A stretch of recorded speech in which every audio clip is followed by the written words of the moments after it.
Hi, I am Jason, creator of the Grey Rooms. I wanted to take a moment to express my gratitude to you for your support in this endeavor. This is the first season of the Grey Rooms, an idea from a dream I had a long time ago in a galaxy. Well, being it's about to be May the 4th, I felt that might be a little appropriate. But seriously, thank you for your support. It has been so extremely fun on this ride with you. And I couldn't say thank you properly without saying it to our newest members of our Patreon family. Those newest members are Cassie Pertit, Denise Pinto, Godzilla Eyes, Jake Hauser, Jake Ivy, Jeremy Schaefer, Michael Beckwith, and Stephanie. Thank you so very much for your support. Everything about this podcast has been new and in many ways a constant learning process. Having your support through all of this has made it so much easier. For that, I and we are extremely grateful. And trust you me, more is coming very soon. And we are excited to have you with us. Thank you again so very much. And now, without further ado, let's get on with the episode.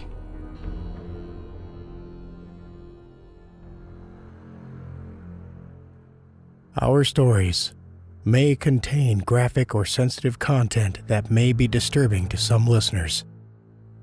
Listener discretion is advised.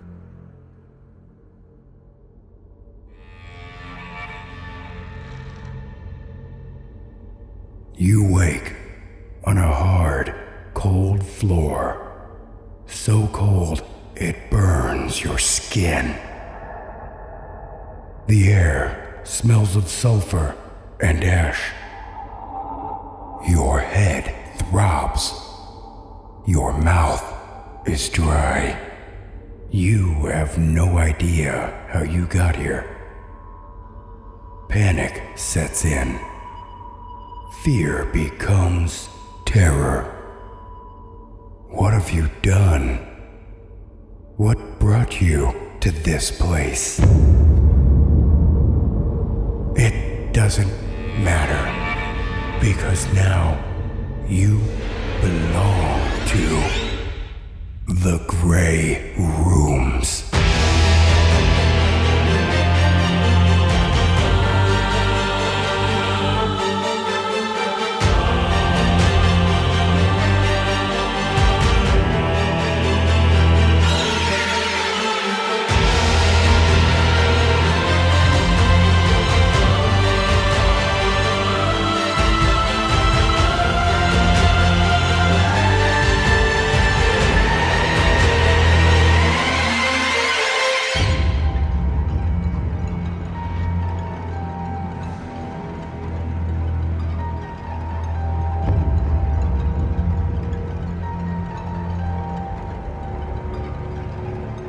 Season 1, Episode 12.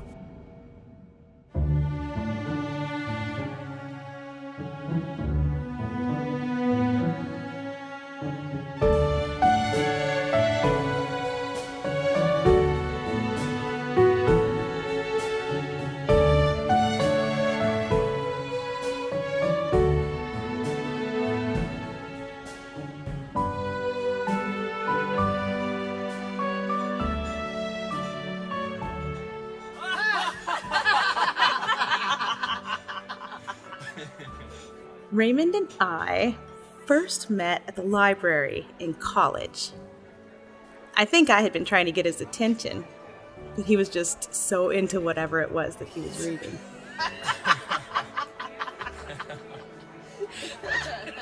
Oh no, I saw you, honey. You know, I just was nervous. I really didn't care about reading. I had to drop a book to get him to snap out of it. Jurassic Park. I'm studying Dante, and you're reading Jurassic Park. Come on. What wasn't to love? Remember the poetry? Oh, God. No. Don't remind me of that. Shut up, Ray. You were in love. You know I brought one, right? You guys want to hear? Ah! Oh, man. Hell yeah. Honey, no. Lucy, come on. Don't.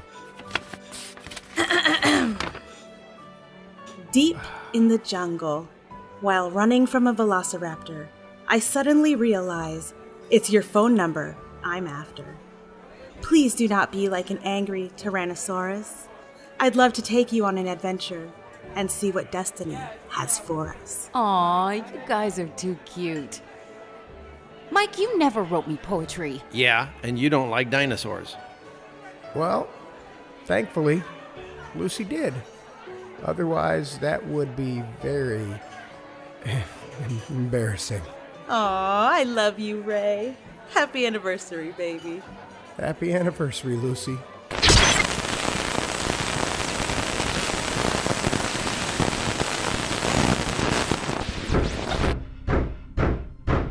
Lucy!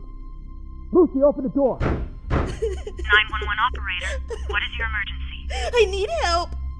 He's trying to break into my room. Who did you call, Lucy? Hang it up! I swear to God if you call the police. Lucy, I'll break your neck. Where are you? Trapped in my room. 311 Baxter Street. 311 Baxter Street. Jesus, God help me! God damn it!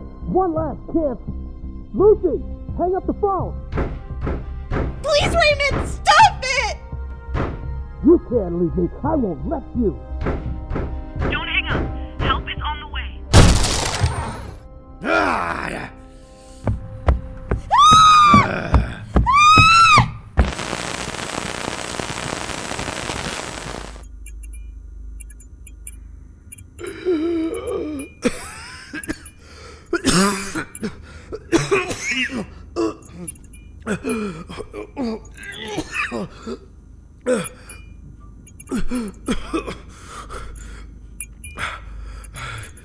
My name was Raymond Green. I was laying on a hard, cold floor. So cold that my skin burned. It was probably the same cold that Rasputin felt as he lay dying and thinking of the snow-covered forests near his childhood home. The silence that he heard was something that I knew too well. I killed my wife, my pregnant wife. This person that I was, it didn't feel like me. It felt like I was in another one of the rooms, suffering along with some unfortunate victim circumstance. I could never do anything like that. Never. God, help me. Please, God.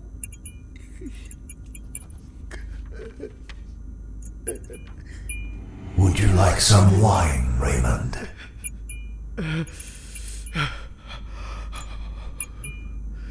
Now's not time for your stupid souvenirs, Bob. It will help you to relax. The wine was supposed to kill him. Right. Well, we don't need poisoned wine to do that here. But as you wish. You've certainly been in a mood lately. Everything you said was true. I know. Well, I didn't. Is that why I'm here? Because of what I did to them?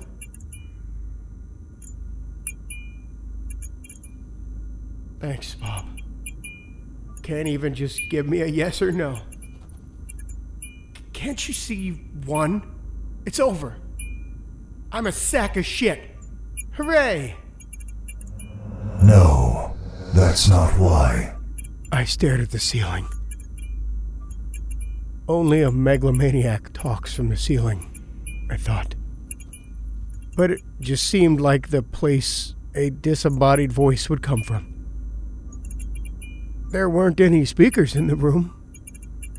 It was almost as if there was a presence with me, and whenever it made the most sense, he would chime in. I walked over to the table and grabbed the keys. I didn't feel like dealing with riddles today. It was better when I didn't know anything about who I was. Oh, sure, Bob would throw me a bone once in a while and pique my interest. But I just found out that I hate myself. How could this happen? How could I live knowing this? You remember the beginning, Raymond? When you learned the rules? Yeah. Seems better now, doesn't it? No responsibility. Nothing to own up to. Truth hurts. Hey, Bob. Yes, Raymond. Did you do anything like this before me? Another prisoner? Yeah. Yes. What were they like? They're all the same to me. Piece of shit. Yeah. I get it. You told me that I wasn't once. You remember that? I guess it was a lie. Well, I agree with you, Bob. I deserve whatever the hell this is. I just wish I could apologize to them and then die permanently. Never come back. Does that ever happen?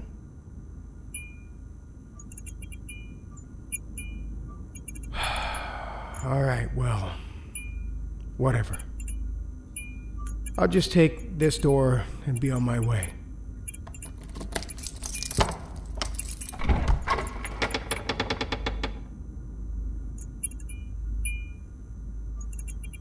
Goodbye, Bob.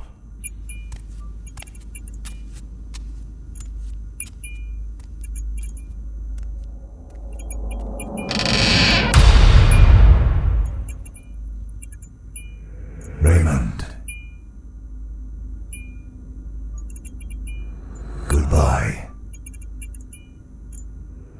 Let the record show that prisoner 929494 chose door 998. Called the Gardener.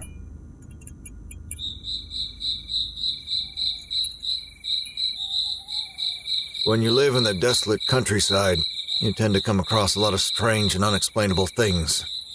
The strangest thing that I've seen is an entity I've come to refer to as the Gardener. Don't let his innocent nickname fool you.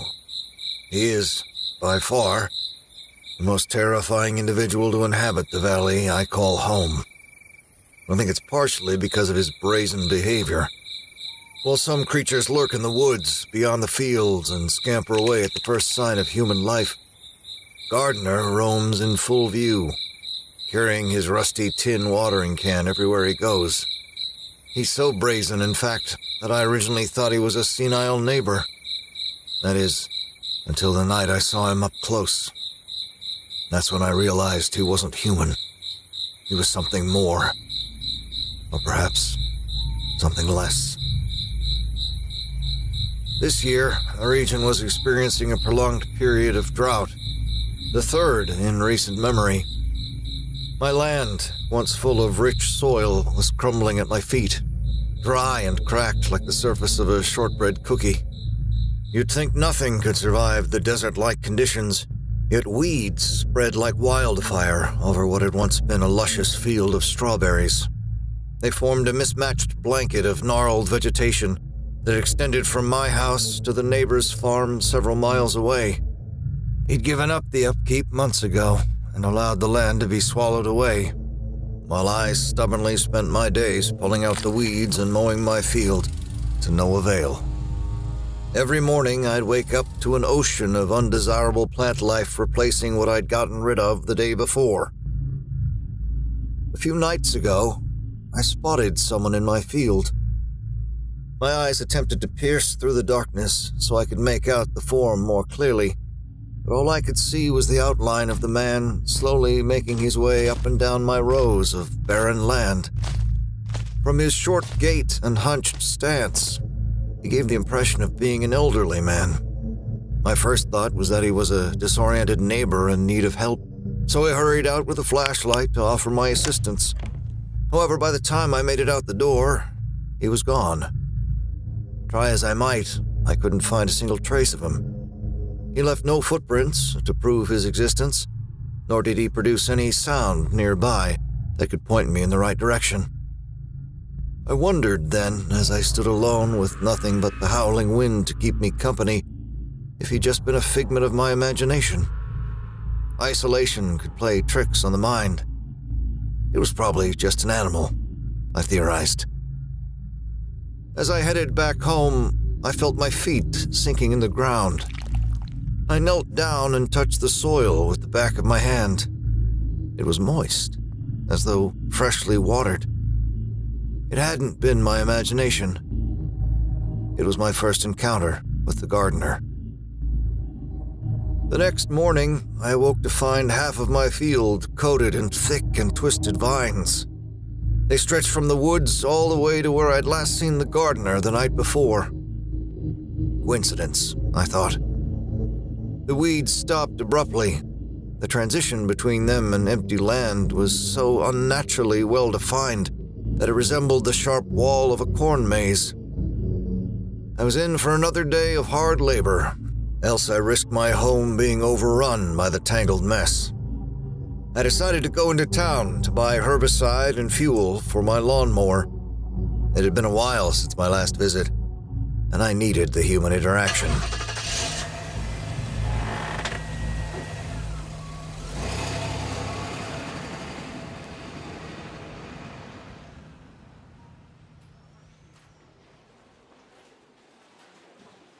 There was talk of an exodus in town that day.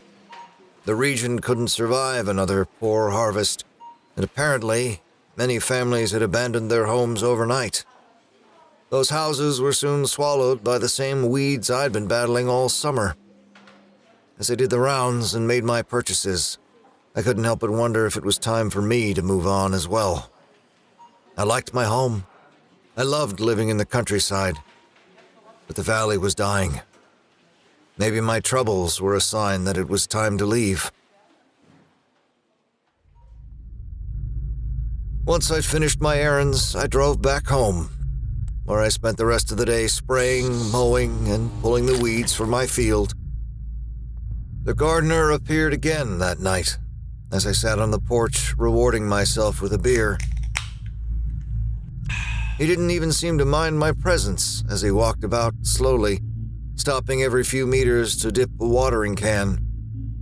He did so seemingly at random, pouring a substantial amount of liquid into my wasteland of a field. I watched, stunned, as he continued row after row, emptying the canister onto the cracked soil. I didn't think there was anything else at play here than a crazy old coot with a pathological need to water invisible plants. Perhaps he had Alzheimer's and mistook my field for his garden. I could have run up to him and asked him to stop, but I honestly didn't see the point in bothering the old soul. Without so much as a wave of acknowledgement, I left him to his own devices and headed inside. For hours, I lay in bed unable to find sleep, partially due to the dry heat, and partially due to a building sense of anxiety in the pit of my stomach. There was one thing that nagged at me. Though I'd watched the man water the ground for a good 10 to 20 minutes, never once did I see him refill his canister. Just how much water could it hold? I'm not sure what compelled me to do it, but I crawled out of bed and drew open the blinds of my bedroom window. The old man was still going at it, his back turned to me, no more than 10 meters from my house. I could see him quite clearly this time. Gray and white hairs stuck out from under a straw hat. Skinny arms and bony hands clutched his rusty watering can. A flannel plaid shirt was tucked into a pair of overalls, and rubber boots, not unlike those of a cranberry farmer, reached midway up his legs. The scene went from slightly odd to downright strange when I noticed a twig sprouting from the spot he'd just watered. Before my very eyes, more and more weeds emerged from my field like baby chicks hatching from their eggs. They blanketed my property in a matter of seconds.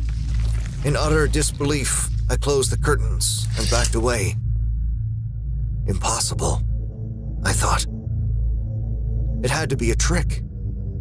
Maybe I'd had too much to drink?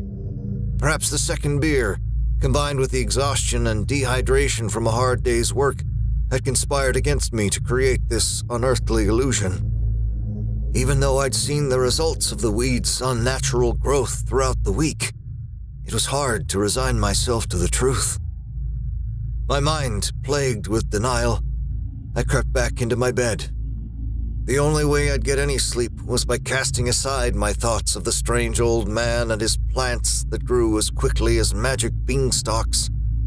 Even still, it took several hours for sleep to finally find me.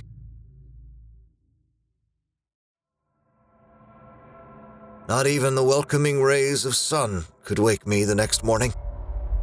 By the time I opened my eyes, it was almost noon. My back ached from the previous day's activities of lugging around the large herbicide container and bending over to pull weeds. It had taken a toll on my body, but it was nothing I wasn't used to. Having grown up on a farm, I'd become accustomed to hard labor and the soreness that came with it. Down the creaky wooden stairs I went, and then turned the corner to my kitchen. That's when I saw what had become of my beloved field, and the sight caused me to gasp loudly. There were weeds from corner to corner. They stretched up a good 6 feet, then buckled and craned downwards. I'd woken up to a carpet of weeds before, but never this high or this dense. It shocked me to the point of immobility. I must have stood there studying the sight in shock for a good 10 minutes before I finally managed to move a muscle. What could I do but cut them down again? They were too tall for my lawnmower, so I equipped myself with a sickle and more herbicide, tackling the vines blindly. Not only did they stretch from the forest all the way across my field, but they also crawled along the exterior walls of my house. Within hours, I'd filled 5 garbage bags full of vines, but had only managed to clear a fraction of my land. I was beyond drained by nightfall, having spent the entire day trying to free my property from the clutches of unwanted vegetation. The sun had set by the time I returned home for a meal. A combination of the scent of herbicide and sweat were imbued in my clothes, but I ignored it in favor of filling my growling stomach. Echoing in the back of my head, I could still hear the sound of my sickle ripping through the thick weeds. I could feel my arms tugging at the roots. I'd barely managed it, but I'd cleared the majority of the undesirable plant life. A warm shower and a good meal later, I took a seat on the old rocking chair by the window. As I did, I had the vague impression the weeds were already reclaiming my lot. This was unacceptable. I was going to have to wage war on them, and couldn't allow them to get a foothold once more. This was ending tonight. I'd stay up until the brink of dawn if it meant eradicating every single twig, vine, and bush that didn't belong on my property. I grabbed a flashlight and sickle before exiting my house. Sheer stubborn determination was the only thing keeping my tired body from toppling over. I did my best to clear the bushes plaguing my land, but it seemed as though every time I finished one spot and moved to the next, the roots grew back. If that wasn't bad enough, the gardener arrived for his nightly rounds. I saw him gliding through the tangled mess with ease. The vegetation seemed to clear a path for him, only to close as soon as he'd made it through. I'd never been one to scare easily, especially not when faced with something as harmless as an elderly man, but something in my guts told me to run and hide. A deep, primal part of me begged me to escape. Where could I go but in the very forest of weeds that I was trying to clear? I rolled under the thorny mess and ducked low to the ground to spy on the gardener. From my lower vantage point and close proximity, I could see the bottomless watering can the gardener carried. It looked surprisingly normal. It was pastel green, though half its paint had been chipped off, exposing a rusted undercoating. On its sides were faded prints of what I could only assume were roses. The spout was uneven and caked with calcium, yet that didn't seem to deter the flow of water in the least. Holding the watering can were fingers almost as thin and sharp as twigs. One would have expected them to be shaky, yet they held on firmly, without so much as a hint of weakness. In the shadows, I crawled closer to the old man while he continued his work. I decided it was time to confront him, ignoring the warning bells resonating in my mind. What was I so afraid of? I was bigger, tougher, and faster. He was just an old man.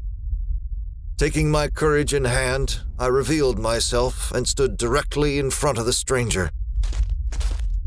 That was the biggest mistake of my life. I understood, as I stood face to face with the gardener, that he was not human. Under the man's handmade straw hat was a face so horrible it caused me to tremble. I'm not sure what it was I noticed first. The eyes or the mouth. His lips were sewn together like that of a scarecrow. Ragged twine kept them perpetually angled downward, while his jaw and cheeks moved in what I could only assume was an attempt at speaking, but no sound left his restrained maw. His eyes, or rather, his eye sockets, were empty. The red, moist walls contracted steadily with every beat of his heart. His lower eyelids were folded out and drooped down to his sharp cheekbones, exposing veins and pink flesh. The sight made me stumble back and scream. Perhaps I startled the gardener, or perhaps he intended to do so all along, but as soon as he heard me yell, he lunged forward and swung the watering can towards my face. Instinctively, I threw my arms up to protect myself and felt lukewarm liquid sprinkle onto my left arm. It was water. Just water. If nothing else, it was nice and refreshing. It was like walking through a sprinkler in the middle of a blisteringly hot summer day. My arms fell back in place, and only then did I realize the gardener was gone, leaving behind no trace except for the soil he'd watered. I tested my luck enough for one night, I thought. The day's events had finally caught up to me, and an overwhelming need to sleep forced me to stumble towards my house in a tired haze. The only light I could see for miles was the one on my porch, guiding me back like a landing strip at an airport. I can't even remember making it to bed. Somehow I managed.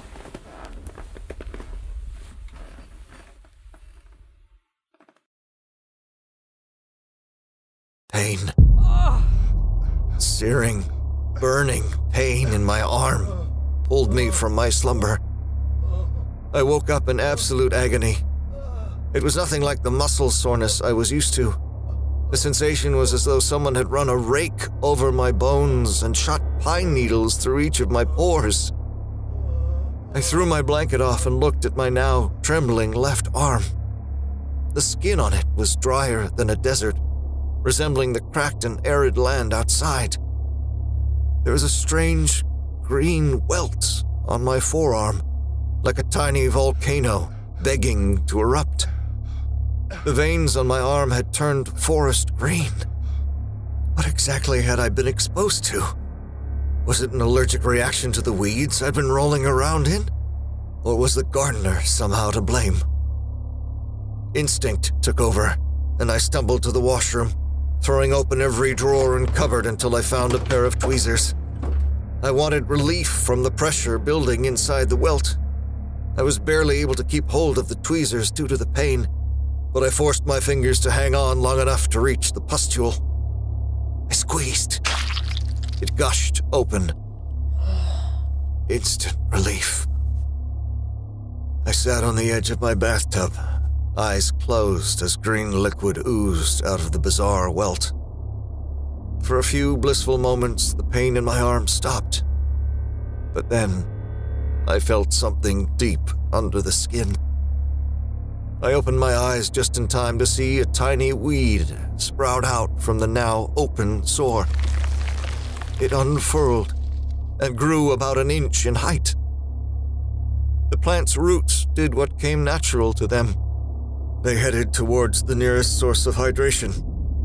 The closest thing this sapling had to a water source was the blood flowing through my veins. I felt a sharp prickle as its roots pierced into my blood system and traveled through me. The sensation was violating, and I could feel each grainy branch stretching my veins to their limit. Something needed to be done, and fast. There are only two things I could think of to get rid of weed: my lawnmower and herbicide. Obviously, I wasn't going to run my arm under the blades of my lawnmower. Holding my arm tightly, I dashed to the garage where I found the nearly empty jug of herbicide. In my desperation, I poured it over the exposed skin. I'm not sure what hurt more, the plant spreading through my system or the poison. The chemicals boiled at the surface of the wound, causing the sapling to shrivel up and die, but also burned my skin in the process.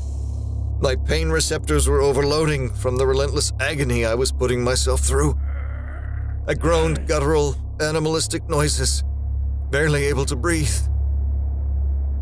I knew what had to be done next. I'd killed the weed, but it was still inside me. It still needed to be removed. It took me a few minutes to convince myself to do it. Herbicide and green blood drizzled down my arm as I grabbed an old rag from the shelf. I rolled it and wedged it between my teeth, filling my mouth with the unpleasant taste of dirt and grime. The feel of the fabric scratching against my teeth brought goosebumps to my skin, but the discomfort was mild compared to what I was about to endure. With a deep inhale, I wrapped my fingers around the sapling, closed my eyes tightly, and pulled. If not for the gag, my screams would likely have echoed all the way to town. The sensation was nauseating. I could feel every twisted knot and tendril scraping the walls of my veins. The pain radiated from my forearm, reaching the tips of my fingers and all the way to my clavicle. Tears streamed down my sweat-stained face as I continued to pull until I'd gotten every last inch of the roots out of me. Finally, I dropped the plant onto the ground and examined what had just been inside my body. It was longer than I could have ever imagined and spread into smaller branches, most of which had bulbs at the end. Had I not dealt with it swiftly, I have no doubt those bulbs would have ruptured my skin and spread, overtaking me quickly. And then, everything went black.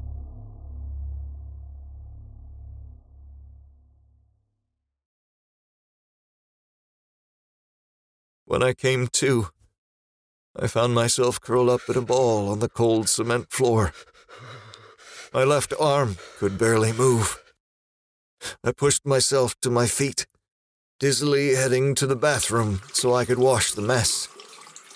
As I looked into the mirror, however, I realized the green veins had spread from my arm to the rest of my body, and now my face was covered in pustules. I had lost.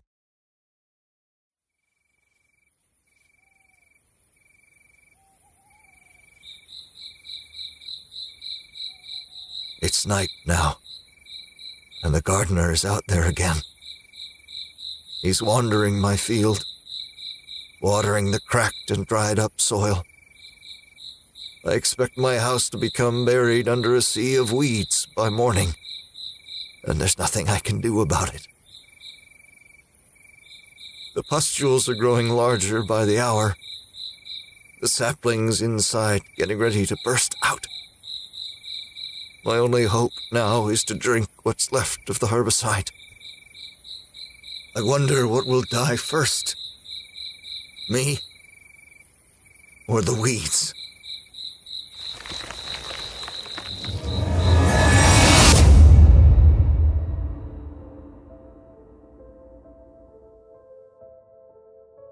The Gardener, written by Manen Lyset and performed by Rowat. Audio design was by me, Jason Wilson.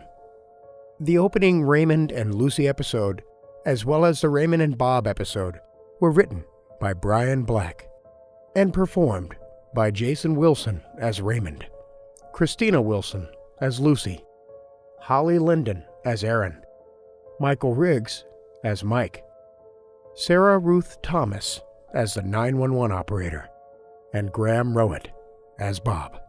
Artwork by Cassie Pertite. Promotional artwork by Brooks Bigley and Rowat. I want to thank you again for listening to this episode and for all the support you have shown us this season. We truly appreciate it and seriously couldn't have done it without you. You know, the funny thing is, this is literally the first story I received. I reached out to Manen, and Manen granted me the access to this story. You know, I produced this over a year ago. Isn't that crazy? Funny how it was just like waiting for you all this time. Man, time flies, right? I truly hope that you enjoyed this wonderful work of art from Manen Lyset and from us here at the Grey Rooms. You know, this is where I would normally tell you that we'll see you in 2 weeks. However, we are still finishing up our finale, and it is going to be an epic release at that. It is the largest piece of work so far that we have created, and it has taken a bunch of work to get it ready for you. We are going to be releasing the finale on the 24th, and I think you might enjoy it. Don't worry, we have a plan for the extra long gap for you, so stay tuned. We will still deliver material in between these episodes, and then release the finale on time. The end of the first season. Who would have thought? Over 50,000 downloads later. Patron supporters, tons of Twitter followers, a successful Facebook page, a Discord, an Instagram, a whole slew of people bringing us all together, all because of you and for you. This is amazing. That we have come this far, and that we are now approaching the finale. I can't even believe it. It seems like yesterday I was writing this down, thinking of the idea and coming up with the name, The Grey Rooms. So, I am truly grateful to you. Thank you for everything, for making this a reality. You did this, and we truly are excited to bring you our finale. So till then, we'll talk to you later. Thanks. Bye.